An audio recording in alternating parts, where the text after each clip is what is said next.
காணாமல் ஆக்கப்பட்ட உறவுகளின் வருகைக்காக ஏங்கி தவிக்கும் மக்களுக்கு ஆறுதல் சொல்ல யாரும் இல்லை.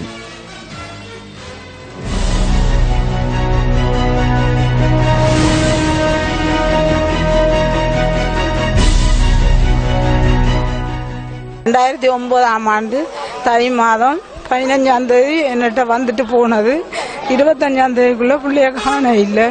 அப்போ நான் கேட்டு இப்படி காண இல்லைன்னு நாங்கள் தேடி போய்க்க பிள்ளை இந்த சினேதப்படின்னு சொன்னால் இப்படி ஆமிக்க பிடிபட்டுட்டாருண்டு. அதுக்கு பிறகு நான் இதுவரை காலம் தேடிக்கொண்டு தான் இருக்கிறேன். ஒன்றும் இல்லை, ஒரு விதமான இதுவும் இல்லை. எனக்கு எப்படியாவது எனக்கு தேடியே தரணும்.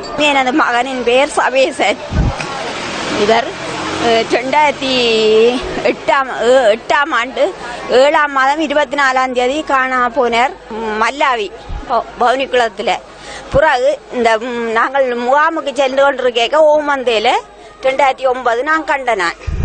அதுக்கு பிறகு எங்களுக்கு எந்த ஒரு தகவலும் இல்லை. எனக்கு எங்கே என்ற மகனை தேடித்தான். உண்ணாவிரதமாக இருந்து 4 நாள் 26 வரையும் இருந்து வெளிவார அமைச்சர் வந்து எங்களை ஏமாத்து கதை சொல்லி போட்டு எங்களை விரதத்தை விடும்படி கூறி எங்களை ஏமாத்தி விட்டார்.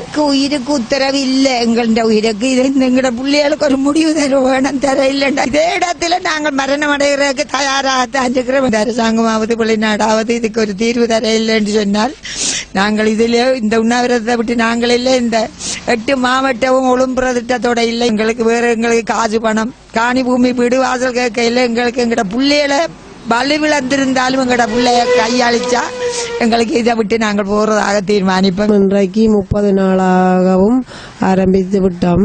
ஆனால் இதுவரைக்கும் எந்த ஒரு தீர்வுமே எங்களுக்கு கிடைக்கவில்லை. வெயில், மழை, வாகன தூசுகள், வாகன புகைகள் எல்லாத்தையுமே நாங்கள் அனுபவித்து கொண்டு இருக்கிறோம். எங்களுக்கு ஒரு சரியான ஒரு பதில் கிடைச்சா தான் நாங்கள் இந்த இடத்தை விட்டு எழும்புவோம். இல்லையண்டா எங்களுக்கு சரியான பதில் கிடைக்க இல்லையண்டா மீண்டும் இந்த சுழற்சி முறையான உண்ணாவிரத போராட்டம் பல வடிவங்களில் வேறுபடலாம் என்றதை நான் உறுதியாக சொல்கின்றேன்.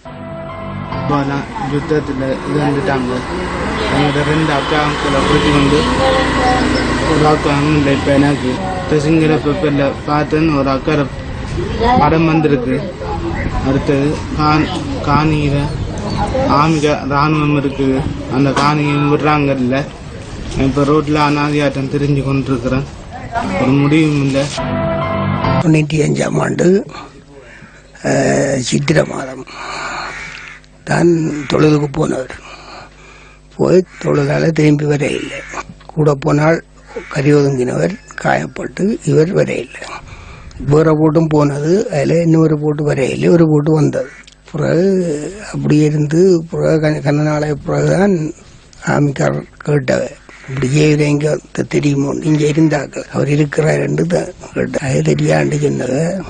பிறகு நாங்கள் திரும்ப வந்து எங்களோட ஐடென்டி கார்டு போனவர் வேண்டி கொஞ்ச நாளையில ஆள் வரையில்லை. இல்லை, அதுக்கு பிறகு தொடர்பு தெரியாது. பிள்ளைக்கு தாங்களே 4 பேரையும் தாங்க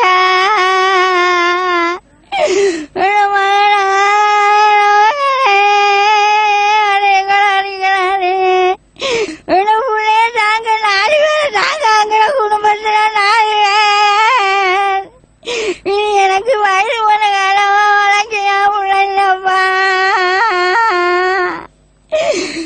எங்களோட மகனை 2003ஆம் ஆண்டு ஸ்கூலுக்கு போய் வந்து டியூஷனுக்கு போய்க்கலாம் பிடிச்சிட்டு போனவங்க. 2 வரையும் எங்களோட பிள்ளை இல்லை. இப்போ எங்கே கேட்டாலும் இருக்குதுன்னு சொல்கிறாங்க. எங்கே இருக்குதுன்றே எனக்கு தெரியாது. நான் எல்லா இடமும் திடீர்னு தெரிஞ்சு என் பிள்ளைய இன்னும் தான் நான் காண இல்லை. எனக்கு என் பிள்ளைய இப்படி என்ன கண்டுபிடிச்சு தாங்க.